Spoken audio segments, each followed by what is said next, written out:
Okay, we will continue with part 9 of Federalist number 8. The paragraph reads as, if we are wise enough to preserve the Union, we may for ages enjoy an advantage similar to that of an insulated situation. It's telling Americans, if we unite and keep our Union, preserve the Union, and not fall apart, we'll have the same advantage that Britain has had. Insulated. We don't have a neighboring state that can march or walk its armies into our lands. We're insulated by the oceans. And we will be a huge version of Britain. We'll be free inside, we'll be powerful outside, we'll be prosperous. And the next sentence says, Europe is at a great distance from us.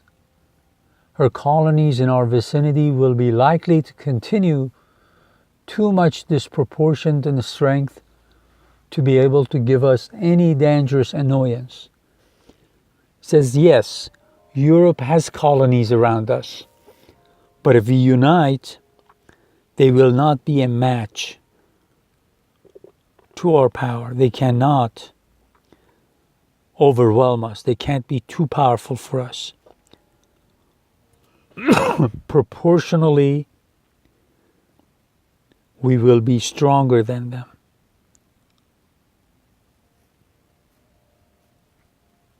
Extensive military establishments cannot, in this position, be necessary to our security. We unite, we don't need a big, extensive military establishment to defend us. Because number one, they'll know we are powerful because we are united. Number two, if an emergency arises, well, we can have troops from 13 different states and nobody can fight us on our land. But if we should be disunited and the integral parts should either remain separated or, which is most probable, should be thrown together into 2 or 3 confederacies. So if we stay disunited, and the chances are, in that case, the southern states will form a confederacy, the middle states will form a confederacy, and these New England states will form a confederacy, and we will become almost like the nations on the continent of Europe. So I'll read the sentence again. But if we should be disunited and the integral parts should either remain separated or, which is most probable, should be thrown together into 2 or 3 confederacies, we should be in a short course of time in the predicament of the continental powers of Europe. Predicament is bad position, bad situation. We will be in a bad situation just like the powerful countries in Europe are. Always have to watch out for somebody invading them. Because of that, they have a large military, standing military. Because of that, people will gradually give up their freedoms for their safety and security, and eventually a absolute monarch, a tyrant, will see that you don't have any freedoms. They rule by decree, or they'll rule under no constitution. You'll just have to be slavishly following them. You cannot prosper. And then he continues, our liberties would be a prey, P-R-E-Y, to the means of defending ourselves against the ambition and jealousy of each other. And all our energy will go, in case we stay disunited, into just watching our back all the time. Massachusetts will worry about whether Connecticut will attack it. Connecticut will worry about whether New York is going to attack it. And all these things will keep on going, and we will be weak, and we cannot have a good future this way. And this is the last paragraph of Federalist 8. This is an idea not superficial nor futile, but solid and weighty. This is not a shallow, empty talk I am sharing with you, he says. This is something that we've seen in our history, and we can see it in the future history of the world. It is solid. It's weighty. It's important for you to consider it. It's not based on theories and lies. It's solid. It deserves the most serious and mature consideration of every prudent and honest man of whatever party. Whatever your background, whatever your political leaning is, it deserves your attention. If you really consider yourself a citizen, a free-loving citizen, you have to consider these, you have to think about them. Mature consideration means you have to look at it from every angle, be prudent, see what's good for you, what's bad for you, what's to your advantage, what's to your disadvantage. If such men will make a firm and solemn pause and meditate dispassionately on the importance of this interesting idea,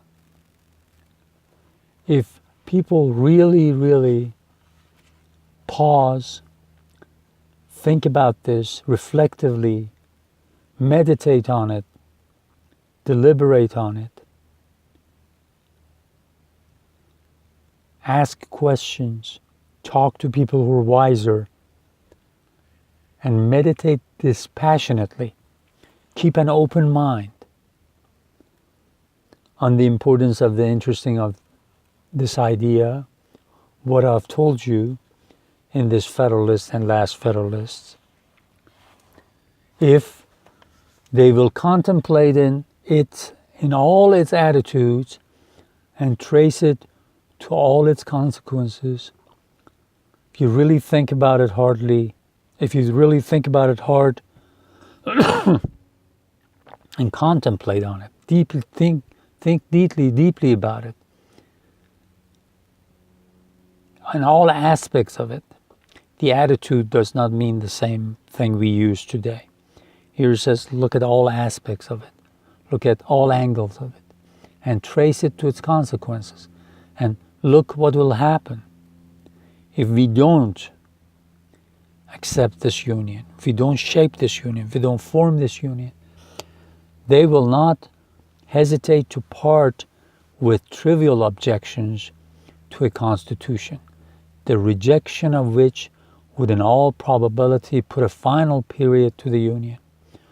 So if you don't think about this deeply, if you don't deliberate about it deeply, if you don't look at every angle of it, then you can easily be lied to and reject this Constitution.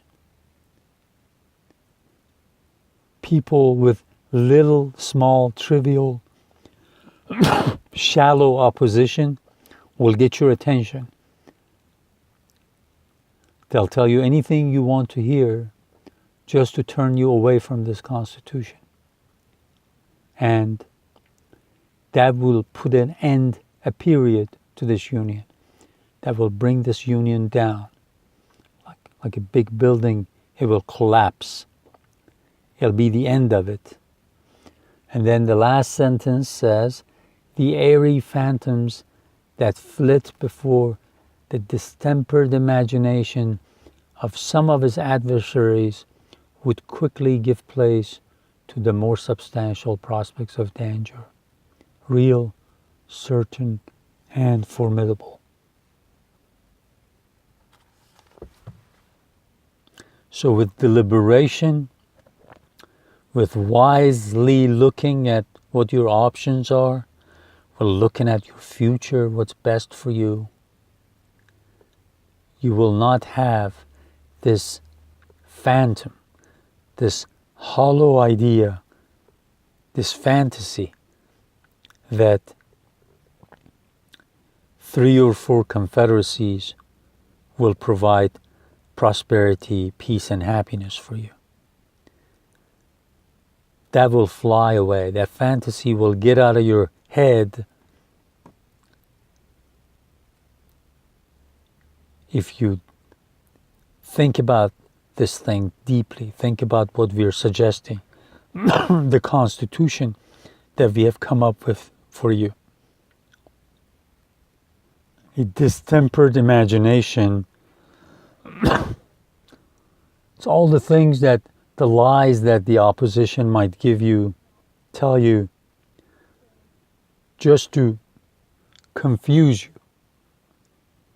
This confusion will go away if you think about it deeply and look for what's best for your future.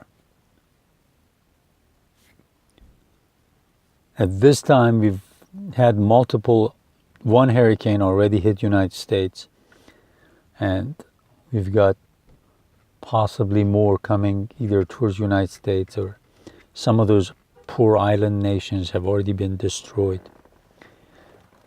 Our energy should go into keeping this planet healthy and being able to take care of one another, not to warfare and confusing things that our enemies, people that don't lack goodwill, will be planting in our heads, that we have to be scared of our neighbors, that we have to always be afraid of those foreigners, things that they come up with to keep people in different countries scared of other parts of humanity. Those are the fantasies that we have to make sure do not roam around in our brains. You have to think of the future of humanity and what's best for all of us. Not short term, but long term. What is good for all of us, human beings.